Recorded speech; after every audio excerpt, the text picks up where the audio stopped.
okay na pa. Ganda. Good day po, ma'am. Papasa ko lang po sana tong project ko. Diyan ka pala. Nagulat naman ako. Sige, ilapag mo lang dyan sa table. Ang galing niyo po palang sumayaw, no, ma'am?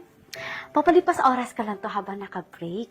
Pero buti po, ma'am, pwede po yung ginagawa niyo, no? Wala namang masama sa pagsasayaw. Kesa naman antukin ako, di ba? Sa bagay po. O siya, sige, aalis na po ako. Wait lang, Plain. Halika muna dito, turuan kita ng pagsasayaw. Okay, ganito lang ha. Ikot lang tayo. Tapos, konting kembot, and then, ayan! Ang galing, gilig mo pa. Igilig.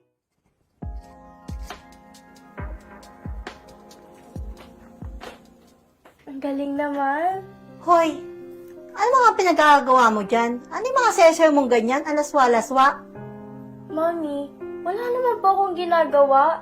Sumasayaw lang po ako. Eh, bakit pangating ng ginagawa mo? Kulang na lang, maghubad ka dyan. Masyado naman pong exaggerated. At saka di ko naman po yung gagawin. Eh, saan mo ba natutunan yung mga ganyan-ganyan mo? Kay teacher po. Ayun po, oh.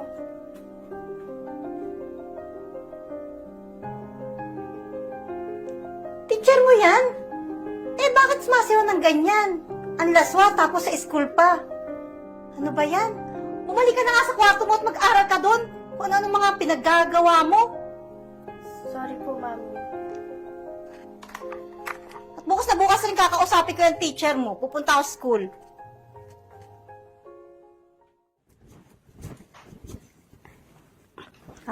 Good afternoon.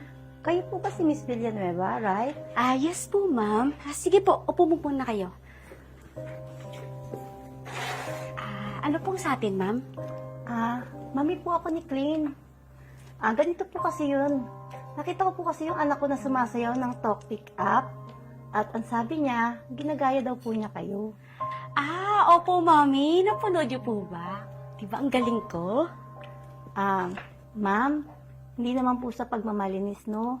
Pero parang ang pangit po kasing tingnan na ginagawa niyo yun. Tapos nakikita po ng maraming tao. Lalo na po teacher kayo. Wala naman po akong nakikitang mali dun, mami. Tsaka pang tanggal stress at pagkabugot lang po habang naka-break.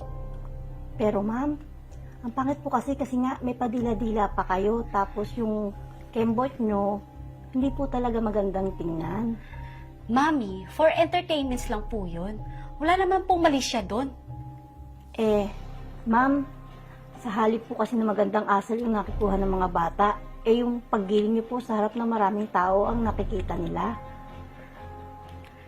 Siya. Sige, pagsabihan ko yung anak mo. Napagsabihan ko na po siya, ma'am. Kaya nga po ako nandito para malaman nyo na mali po yung nakikita ng mga bata sa inyo.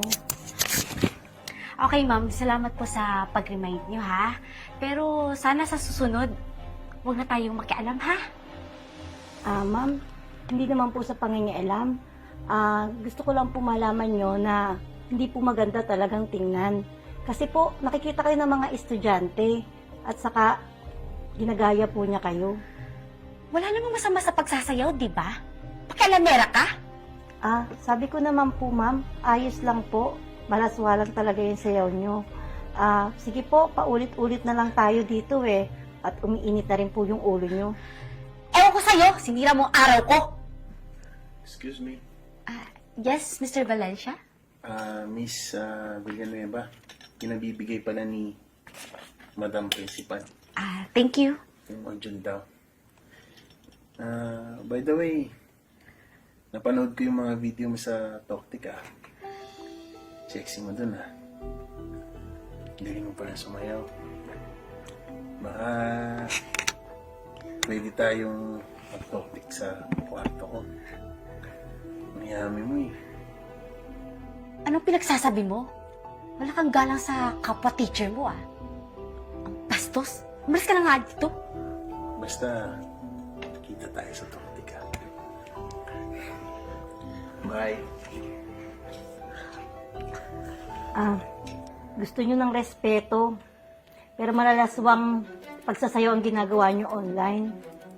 Tingnan nyo, pati co-teacher nyo, hindi na maganda ang tingin sa inyo.